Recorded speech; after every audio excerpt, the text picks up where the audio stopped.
Welcome to Storytime, brought to you by the OWSCyCon2019, the online book event of the year. She's been in the bath for hours, Fandry. How can you stand it? Old Fandry leaned against the bathing room door and watched Fandrila fluttering about him. The fairy glowed bright pink with emotion as her fierce whisper described what she would like to do to the annoying young elf.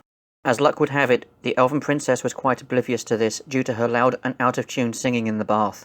Why, I've a good mind to teach her a lesson or two. The way she treats people is abysmal. If I was her mother, well, frankly, I'd tear my hair out. She deserves a good spanking. I've never seen an elf with such a temper. Every elf I've ever met has been graceful, kind, and well-mannered. In short, everything this one is not. Well, sweet fairy, what would you have me do? You know that all our fates are tied to her. Imagine what would happen if the Vergai captured her.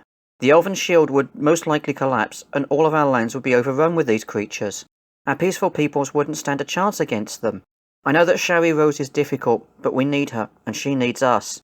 If you could somehow find a way to curb her temper, though, I'd be eternally grateful. Then that shall be my mission in life, to tame this horrid-tempered elf. She crossed her arms against her chest and gave a sharp nod of her head, which tinkled her bell. And that is why I love you, my sweet fairy. Fandry gave her a gentle hug. You have been such a wonderful companion to me for all these years. I hate to say it, but I'm almost enjoying this little adventure of ours. It takes me back to my youth when we travelled to faraway lands and met fascinating people. I am worried about how 4 small halflings can protect this willful elf against the Vergai. We may have to hire some mercenaries to guard her. Shari Rose's horrid warbling stopped in an instant. Is anyone there? You call these small rags towels? I need some more now. My hair will never dry with these. The sound of water sloshing was heard from the bathroom. I guess that's my cue to play servant again, Fandry whispered to his fairy and gave a wink. I'll go and fetch some, your highness. I'll be right back. The halfling and fairy hurried away to the tavern to find the innkeeper. I'm sure there were about 6 dry towels in the bathing room when she went in, Fandrila gave a chuckle. She's impossible. The two of them entered the noisy inn and looked around for the innkeeper. They found him behind the bar pouring an ale for Randir. The young halfling looked quite drunk and was swaying to the music. Old Fandry pounced on the unsuspecting boy and gave him a smack on the back of his head. He raised his voice loud and clear. Randir, what do you think you're doing? We're supposed to be guarding Shari Rose, not having a party. The music and conversation stopped and every eye in the tavern stared at them. The silence was deafening, their heartbeats pounded in their ears. Old Fandry felt his cheeks warm to a toasty red. A blood-curdling scream filled the air but was cut short. Silence enveloped the tavern again. Cold shivers crept up Fandry's spine. The princess! The mountain man, Asher Grey, ran out the door and disappeared into the black night. Old Fandry grabbed his broadsword and rushed to find the princess. Dwarf Barger collected a club and 2 throwing axes and followed him into the night. They tracked the sounds of struggling around the corner of the inn and witnessed an incredible sight. A sopping wet princess, wearing only a worn woolen towel, was held by 4 of the scaly Vergai. Another of the creatures tried to muffle her screams with his clawed hand. Her only recourse was to bite his putrid hand as hard as possible, causing him to growl in frustration. Brave Shari Rose was wriggling like a worm and lashing out with her arms and legs. All around them was battle. Sienna held a green-stained dagger in one hand and was dropping her longbow to the ground. She struggled against 3 of the creatures, 2 of which had arrows protruding from their torsos.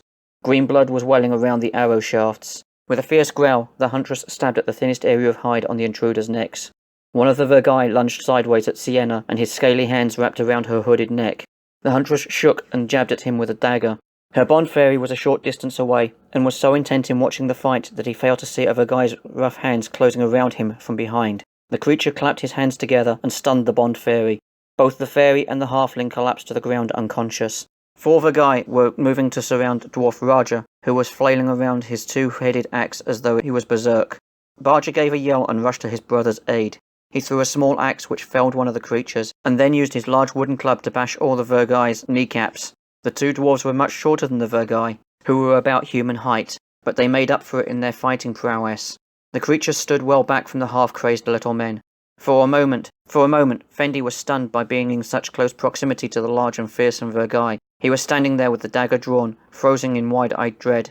Old Fandry ran up to him, giving him a short nod, and together they charged the Vergai with a roar. Old Fandry stepped ahead to engage a Vergai with his sword, and didn't see one of the creatures whip around and strike Fendi with a flick of his heavy tail. The young halfling gave a grunt and collapsed to the ground. As old Fandry approached the princess, one of the Vergai released her arms and rushed at him with a chained morning staff spinning toward his head. Fandry exchanged a couple of blows with a stronger opponent before he was forced against the wall of the tavern. The Vergai swung a massive blow and old Fandry stumbled to the ground. The creature raised his morning star to land a killing strike when he shuddered as a long sword covered in green blood appeared through his chest. It dropped to the ground.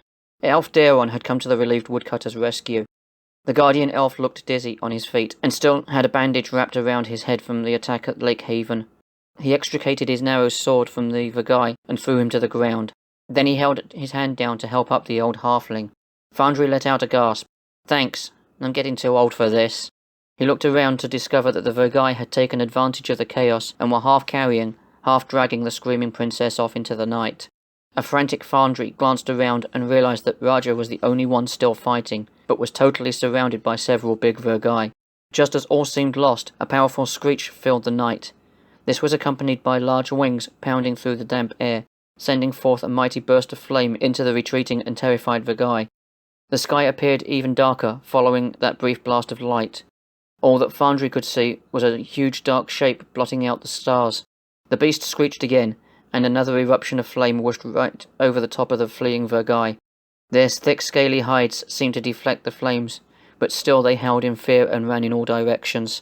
Then the winged beast flew to where the other Vergai were running with Shari Rose, and it picked them off her one by one, throwing them far into the distance, where they landed with dull thuds. The mysterious beast picked up the princess in its great talons with care. He carried her back to her companions. Her wet tail flopped to the ground by old Fandry's feet, and she looked the size of a child compared with the enormous creature. By the light of the half-shuttered-in windows, Fandry, Daron, and Raja could see that the beast was a sizable grey dragon, with a body 4 times as tall as a man and covered in heavy scales. Its wingspan looked as wide as the tavern, and the flap of the huge wings sent large gusts of air swirling around them. Emerald jewels gleamed under the wings as though embedded in the scales, and the many-horned dragon's head had a large mouth gleaming with sharp teeth. Its muzzle was long, with wide nostrils belching trails of smoke. The beast showed intelligence as it studied the fighters with large yellow eyes and almond-shaped pupils. With a tender motion, the naked princess was placed on the ground at the feet of a red-faced Daron. He averted his eyes and unclasped his cloak to drape over her. Shari Rose didn't notice, for she stared at the great beast without even breath to scream in terror. The dragon flapped its massive wings and rose up into the sky, circled the inn once, and then flew off in pursuit of the Vergai.